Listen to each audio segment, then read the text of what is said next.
বাংলাদেশ একটি নদীমাতৃক দেশ। আজকে আমরা বাংলাদেশের নদ নদী নিয়ে ইন ডিটেইলসে এবং বাংলাদেশের নদীগুলো কোথা থেকে ঢুকছে এবং কোন জেলা থেকে প্রবেশ করছে এবং কোন নদী কোন স্থানে মিলিত হয়েছে। আমার ভাষায় লিরে শুভঙ্কর স্যার, আরে অনলাইন ক্লাস চলছে, আপনাকে এর মধ্যে কিন্তু আপনি চশমা পরিহিত অবস্থায় এই রাতে আসলে কি বলবো, আমি গেছিলাম একটা ট্যুর বলতে গোপালগঞ্জ শহর থেকে মোটামুটি কোটালীপাড়া থেকে 20 টাকার ভাড়া কালীগঞ্জ নামে একটা জায়গা, সেখানে 250 বছর ধরে নৌকা বাইচ হয়, সেখান থেকে মূলত আসলাম, এই জন্য চশমা খোলা হয়নি।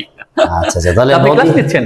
হ্যাঁ হ্যাঁ, আমি তো তাহলে তো রিলেটেড ক্লাসই নিচ্ছিলাম, নদী সম্পর্কিত। অবশ্যই, আমি তো ওইখান থেকেই আসলাম, এই জন্যই মানে এখনো চোখে চশমা। একদম একদম। আচ্ছা শুভঙ্কর স্যার, স্টুডেন্টরা এই নদী সংক্রান্ত বিভিন্ন ঝামেলায় থাকে, আমি দেখি আপনার কি অবস্থা নদী সম্পর্কে ধারণাটা? আমাদের বাংলাদেশ যেটা একটা নদী, তাহলে মোটামুটি বাসায় যাওয়ার আগে ক্লাসটা একটু করেই যাই। হ্যাঁ, তাহলে একটু ক্লাসের আমরা একটু দেখি শুভঙ্কর স্যারের কাছ থেকে কিছু প্রশ্ন তো নেওয়া যায় কিনা। আচ্ছা ঠিক আছে। আচ্ছা শুভঙ্কর স্যার বলেন তো, তিস্তা নদী এটা কোন নদীর উপনদী? আসলে সাহিত্যের মানুষ তো, দুঃখিত। তার মানে আপনার জন্য এই ক্লাসটা খুবই গুরুত্বপূর্ণ। আসো আমরা শুভঙ্কর স্যার এবং তোমাদেরকে একসাথে আমরা একটু নদীর সমস্যাগুলো একটু আমরা সলভ করি। তাহলে আমরা বললাম কি তিস্তা নদী। আচ্ছা, তিস্তা নদী সিকিম পাহাড় থেকে, তার মানে আমাদের এই উত্তরের এই অঞ্চলের ভারতের সিকিম পাহাড় থেকে নীলফামারী জেলা হয়ে, কোন জেলা? নীলফামারী জেলা হয়ে, তাহলে নীলফামারী জেলা হয়ে বাংলাদেশে প্রবেশ করছে। এটা হচ্ছে তিস্তা নদী। এবং এই তিস্তা নদী এদিকে আবার কৈলাস সিংহের মানস সরোবর থেকে কুড়িগ্রাম জেলা হয়ে, কোন জেলা হয়ে?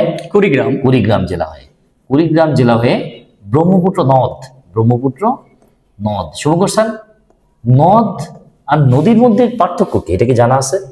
আসলে সাহিত্যের মানুষ তো, নদ হচ্ছে পুংলিঙ্গ ওই অর্থে, আর নদী স্ত্রীলিঙ্গ। আর আমার যতটুকু মনে হয় যে নদের কোনো শাখা প্রশাখা নেই। আচ্ছা, আমি আরেকটু সহজ করে দিই, এটা আসলে বাংলা ব্যাকরণের সাথেই ভালো যাবে একদম। যেগুলো আমরা নদ, এটা বোঝার উপায় হচ্ছে এখানে শূন্য বিভক্তি থাকে, শূন্য বিভক্তি। হ্যাঁ, তার মানে আমরা যতগুলো নদ দেখবো, ব্রহ্মপুত্র নদ, কুলিক নদ, তারপরে হতে পারে নাফ নদ, সব হচ্ছে শূন্য বিভক্তি। আর যেগুলো নদী হবে সেগুলো বিভক্তি যুক্ত হবে, পদ্মা, মেঘনা, যমুনা, প্রত্যেকটা হচ্ছে কিছু শূন্য বিভক্তি, বাদে যা আছে সবই নদী।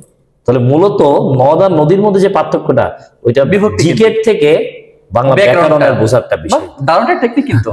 এইবার আমরা আসি, এইখান থেকে মানস সরোবর থেকে ব্রহ্মপুত্র নদ যখন কুড়িগ্রাম হয়ে ঢুকলো, এই তিস্তা নদী এই সেট থেকে আবার নীলফামারী জেলা হয়ে এই কুড়িগ্রামেই আবার মিলিত হলো কার সাথে? ব্রহ্মপুত্রের সাথে। এই ব্রহ্মপুত্র নদের উপর যে, তাহলে এই মূল যে ব্রহ্মপুত্র নদ, এটার উপরে এসে পড়ছে কোনটা? তিস্তা নদী।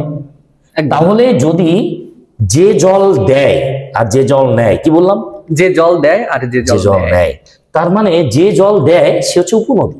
তাহলে তিস্তা এখানে এসে ব্রহ্মপুত্রকে জল দিচ্ছে একদম। তাহলে তিস্তা উপনদীকার ব্রহ্মপুত্রের। এবং এরা আবার কুড়িগ্রামের চিলমারি নামক জায়গায়, কোথায়? চিলমারি নামক জায়গায়, জায়গার নামটা কি? চিলমারি। কুড়িগ্রামের চিলমারিতে এসে এরা মিলিত হয়ে তিস্তা ব্রহ্মপুত্রের নতুন যে প্রবাহ, সেটার নাম হয়ে গেল ব্রহ্মপুত্র। তার মানে এটা তিস্তা নেই। তাহলে আমরা এখান থেকে বুঝতে পারতেছি তিস্তা তাহলে ব্রহ্মপুত্রের উপনদী হিসেবে ব্যবহৃত হচ্ছে, যেহেতু তিস্তা মূল নদীতে এসে পতিত হচ্ছে। বুঝতে পারছি শুভঙ্কর স্যার? অসাধারণ। আসলে এটা আমার আগে জানা ছিল না, এখন এই যে আপনি সুন্দর করে বুঝালেন, আমি আসলে প্রীত। আমি মনে করি যে আমার সাথে সাথে তোমরাও ঠিক মতো বুঝেছ। আমরা শুভঙ্কর স্যার এবং তোমাদেরকে এই টপিকসটা বোঝাতে পারলে এটা আমাদের সার্থকতা। তিস্তা কার উপনদী? একদম ব্রহ্মপুত্রের। গুড, বেস্ট অফ লাক তোমাদেরকে এবং শুভঙ্কর স্যারের জন্য। ধন্যবাদ।